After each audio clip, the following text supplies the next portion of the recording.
rêvez là tout de suite d'un méga burger avec un bun ultra moelleux, du fromage fondant, des pickles qui peps et une viande super croustillante et savoureuse? Et ben ça tombe bien, parce qu'aujourd'hui on va faire de A à Z un cheeseburger. Et pas n'importe quel cheeseburger, non. Un smash burger.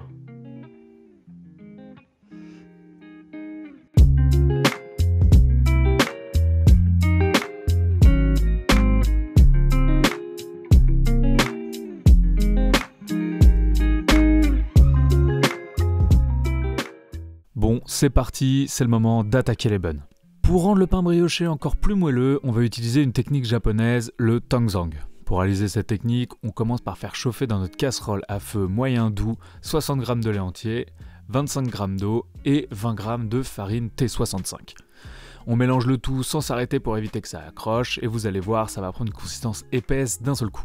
Vous pouvez à ce moment-là couper le feu et réserver cette pâte dans un petit bol. Maintenant, dans un récipient, mélangez 120 g de lait entier, tiède, genre 30-35 degrés, avec 9 g de levure boulangère sèche. Attention, je n'ai pas dit de la levure chimique, j'ai dit de la levure boulangère sèche. Et on laisse reposer ça pendant 8 minutes. On se lance sur la pâte. Si vous n'avez pas de robot, pensez à pétrir énergiquement et assez longtemps. Et ouais, désolé, va falloir trimer. T'as pas de robot, t'as pas de robot. 320 g de farine T65 pour commencer, suivi de près de 7 g de sel et 35 g de sucre blanc. Et on mélange. Ah merde, putain, je suis pas carré ça.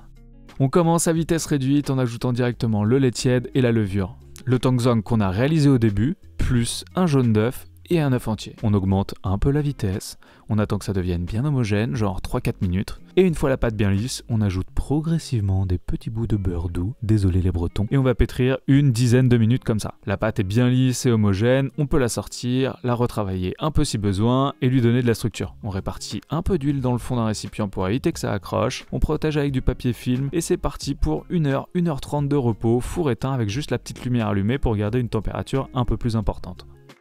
Pour la garniture, on va se lancer sur un peu de laitue finement ciselé pour la fraîcheur et des pickles pour le kick d'acidité. Comme on est des petits fous, on va aussi les faire maison, ça prend littéralement 5 minutes. Idéalement, préparez-les la veille ou bien quelques heures à l'avance, histoire qu'ils soient bien marinés. On va débuter la préparation liquide. On fait chauffer dans une casserole à feu moyen 20 centilitres de vinaigre de cidre, la même quantité d'eau et 20 g de sucre blanc. J'ajoute des graines de moutarde, ça reste facultatif, mais je vous jure que ça vaut le coup.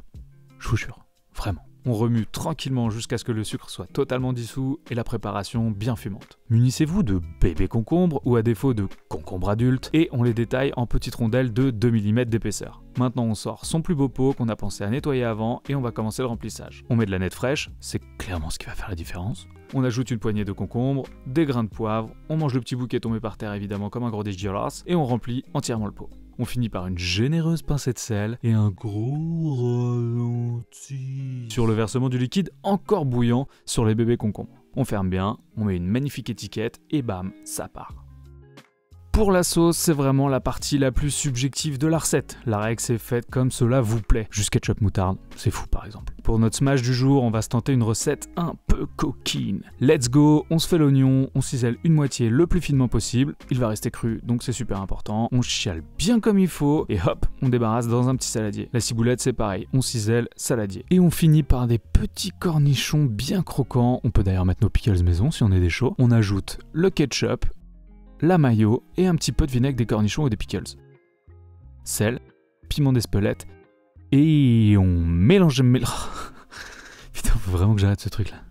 Une fois qu'elle a doublé de volume, on va pouvoir s'occuper de la pâte. Appuyez délicatement sur la pâte pour dégazer. Ensuite, on va débarrasser sur un plan de travail. Pour avoir de beaux buns réguliers, je vous conseille de peser les morceaux pour avoir des pains égaux. Environ 100 grammes, c'est cool. Bon, là on va passer à une étape un peu technique, je vais pas vous mentir, le façonnage des buns, mais vous allez voir, tout va bien se passer. L'idée c'est de faire une belle boule avec une pâte bien tendue afin qu'elle lève uniformément à la cuisson. On va rabattre les bords de la pâte vers le centre en la tournant continuellement sur elle-même. On la retourne et on commence à faire rouler sur le plan de travail pour créer de la tension. Et pour finir, on l'étire dans toutes les directions comme ceci pour avoir une belle forme. On va laisser reposer ça à 25-30 minutes à température ambiante. Et disparition!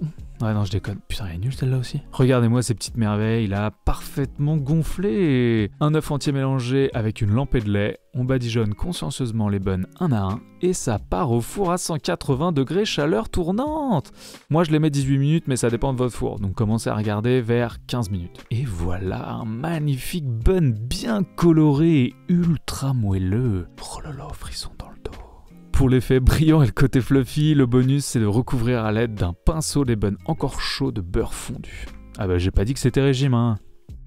Il nous reste maintenant la resta du burger, la viande. C'est l'actrice principale du plat, c'est elle qui va faire toute la diff. Vous l'aurez compris, direction votre boucher avec qui vous devez absolument vous faire pote pour qu'il vous mette au max à chacun de vos passages. On va sélectionner une viande hachée un peu grasse mais qui garde la structure à la cuisson et surtout qui a beaucoup de goût. Cette viande, je l'ai achetée chez les copains Bio Club, avenue de Saint-Ouen, à Paris. Il faut vraiment aller chez eux, c'est délicieux, je vous jure. Dites que vous venez de ma part. On fait 2 boules par steak et on va les réserver au frais.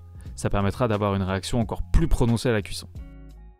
Maintenant que tous nos éléments sont prêts, c'est parti pour le gros morceau, la phase finale, la cuisson de la viande et l'assemblage du burger. On va commencer par toaster nos buns avec une noisette de beurre. Évitez de la faire au grille-pain, ça sera super sec. Préparez tous vos ingrédients, vos ustensiles, surtout vos convives car ils sont pas prêts du tout, et on se lance sur la viande. J'ai pris ici une poêle en fonte, mais ça marchera super bien avec une poêle classique. On place la boule de viande sortie du frigo sur la poêle brûlante, et maintenant on va écraser la viande afin de créer une super caramélisation, aka la réaction de Maillard. J'ai pris une casserole comme un gros galérien, mais si vous avez une bonne spatule, utilisez-la s'il vous plaît. On sale généreusement et on laisse bien saisir et caraméliser la viande. C'est le moment de retourner un des 2 steaks avec une spatule fine pour récupérer un max de croustilles. On met le fromage en tranche sur le deuxième et on laisse fondre. Ouais, c'est très coquin, j'adore cette partie. On empile les steaks, on utilise la spatule pour soulever notre pyramide et on réserve. C'est parti pour le montage de la bête. On positionne le premier pain, on recouvre généreusement de sauce. On ajoute de la salade finement ciselée. Soyez généreux, on veut de la fraîcheur. On y superpose notre montagne de viande croustille-moelleuse suivie d'une généreuse couche de pickles pour qu'il y en ait à chaque bouchée. Oh, wow. Recouvrir le pain du haut de sauce également. Allez-y franco, franchement faut que ça dégouline. Et bam, on recouvre. Mesdames et messieurs, je vous présente votre smash burger. Putain mon dieu, en fait je suis ému je crois.